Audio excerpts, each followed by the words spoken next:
हुकूमती नाअहली और बद इंतजामी से PIA की निजकारी तो ना हुई, लेकिन कौमी खजाने को 2 अरब रुपए से ज्यादा का टीका जरूर लग गया। Islamabad airport, Karachi airport, Lahore airport, सब कुछ बेच बाज के, मोटरवेज बेच बाज के, यानी हम सब इस वक्त बिके हुए हैं। जो आलमी मंडी है उसके अंदर हम सब की कीमत लगी हुई है। मैं और आप बिक गए हैं, ये पूरा मुल्क बिका हुआ है। अल्लाह अकबर, पाकिस्तान को कहां ले आए। पाकिस्तान इस वक्त बिल्कुल दिवालिया होने के दहाने पे है। हमें इन्होंने 50 साल पीछे कर दिया है। होंगे दोस्तों, कितनी शर्मिंदगी की बात है कि पाकिस्तान की जो नेशनल एयरलाइन है, नेशनल कैरियर जिसे कहते हैं, पाकिस्तान इंटरनेशनल एयरलाइन, वो कोई खरीदने को तैयार नहीं है। बाहर पाकिस्तान से खरीदने को तैयार नहीं है। हुकूमत मांग रही थी 85 अरब रुपए, जबकि सिर्फ एक बंदा वहां पे आया जिसने कहा मैं 10 अरब रुपए दूं। देखिए, एयरलाइन आप बेचने जा रहे हैं ना, ये कोई आलू छोले तो नहीं बिक रहे ना जी। एक एयरलाइन बिकने जा रही है। सिर्फ एक बिल्डर आया, उसने जाकर कहा जनाब ये तो और कोई बंदा ही नहीं है, तो उसने जनाब कहा कि 85 अरब तो दूर की बात है, मैं 10 अरब दूंगा। कोई एक पार्टी बता दें जो हुकूमत का हिस्सा नहीं रही और PIA को डबोया ना हो। PIA ठीक करना नहीं, बेचना मेरी जिम्मेदारी है। तो मेरे ज़िम्मे PIA को ठीक करना नहीं है, मेरे ज़िम्मे जो PIA जिस तरीके की है, जिस हालत में है, सिर्फ बेचने की जिम्मेदारी है। ये हाल कर दिया PIA को बेचकर। ये 10 अरब रुपए 85 मांग रहे हैं, वो 10 दे रहा है, तो बीच में कहीं डील बन जाए 25-30 में, तो वो पैसे लेकर के ये भाग जाएंगे। यही कर रहे हैं पाकिस्तान के साथ। 10 अरब रुपए। ये इस्लामाबाद जहां पर मैं रहता हूं, इसकी 2-3 गलियों में अगर आप जाएंगे ना, तो 8-10 घर उठा लें तो ये 10 अरब रुपए बन जाते हैं।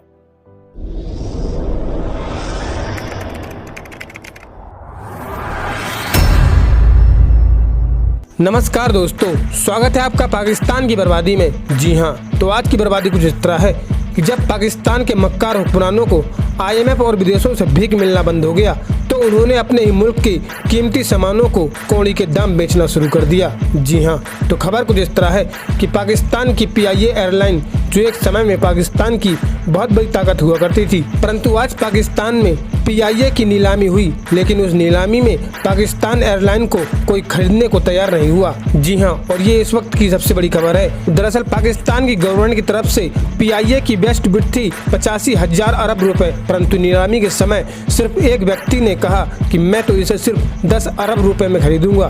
फिर क्या था, आज पाकिस्तान की फिर एक बार इंटरनेशनल बेइज्जती हो गई। खैर दोस्तों, आपसे छोड़िए, हम पहले पाकिस्तानी मीडिया का रिएक्शन देखते हैं। तो PIA, Pakistan international airline, national flag carrier जो पूरी दुनिया में उड़ती है, उसके 10 अरब रुपए इस ठग बिडर ने वहां पर आकर लगाए। और बाकी जो 5 बिडर थे उनके बारे में कोई नहीं है, बैकआउट चले गए, उन्हें पीछे कर दिया गया या फिर उनके साथ कोई मुकम्मल हुआ है। बहरहाल बाकी 5 बिडर्स आए नहीं।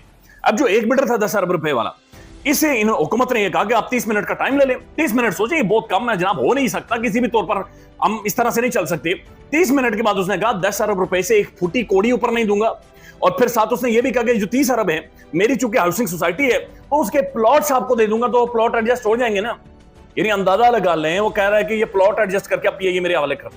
और फिर जो साफी रिपोर्ट कर रहे हैं वो ये कह रहे हैं कि इनकी कोई एक्सपर्टीज नहीं है PIA को चलाने की। यानी ऑलरेडी PIA बंदे मार मार कर तबाही निकाल चुकी है, और इनकी एक्सपर्टीज भी नहीं है कि जनाब ये PIA के हवाले से या फिर जो एयरलाइंस होती है उनके हवाले से कोई एक्सपर्टीज नहीं है।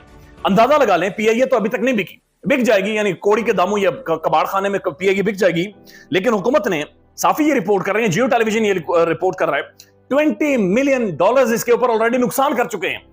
यानी कि ग्लास तोड़ा 4 आने, वो चाय शायद तो पी नहीं लेकिन ग्लास तोड़ दिया। यानी $20 मिलियन ये ऑलरेडी खर्च चुके हैं। और $20 मिलियन इन्होंने खर्च किस चीज पे किए हैं कि बैनुल अक़वामी बिडर्स को लेकर आए, इंटरनेशनल बिडर्स को लेकर आए, इसकी एडवर्टीजमेंट करें, नेगेटिव जो इसके बारे में प्रोपेगेंडा या हकायक PIA के हवाले से मौजूद हैं, उनके खिलाफ एक कैंपेन चलाएं बाकायदा से। $20 मिलियन उधर दे दिए हैं। और जो हमारे प्राइवेटाइजेशन के सारे मामलात को देखने वाले बंदे हैं वो कौन है जनाब? हमारे समधी साहब, डार साहब। डार आएगा तो डॉलर नीचे जाएगा। तो डार साहब डिप्टी प्राइम मिनिस्टर भी हैं, डार साहब फॉरेन मिनिस्टर भी हैं, डार साहब नजकारी भी देख रहे हैं। तो डार साहब डार हो रही है मुल्क के अंदर, और हर चीज के साथ उन्होंने डार कर दिया है। और उसके बाद जो साफी रिपोर्ट कर रहे हैं कि जो सेक्रेटरी निजकारी कमीशन है, जो सेक्रेटरी हैं, जो यानी ब्यूरोक्रेटिक टॉप पर ब्यूरोक्रेट हैं, वो जनाब सस्ती रोटी से उन्हें लाया गया था। उसने रोटी तो सस्ती नहीं की, लेकिन ये PIA का, यानी आप खुद अंदाजा लगा लें किस कदर ये डिटाई और बेशर्मी है। जब ये इस्लामाबाद एयरपोर्ट बेच रहे थे तो 1-2 बिडर को अंदर जाने दिया, बाकी बिडर को दरवाजे पर सिक्योरिटी ने रोक दिया, आप अंदर नहीं जा सकते। और यहां पर PIA के लिए एक बिडर आपके पास आ रहा है और 10 अरब रुपए खाली आपको दे रहा है। 10 अरब रुपए। ये इस्लामाबाद जहां पर मैं रहता हूं, इसकी 2-3 गलियों में अगर आप जाएंगे ना, तो 8-10 घर उठा लें तो ये 10 अरब रुपए बन जाते हैं।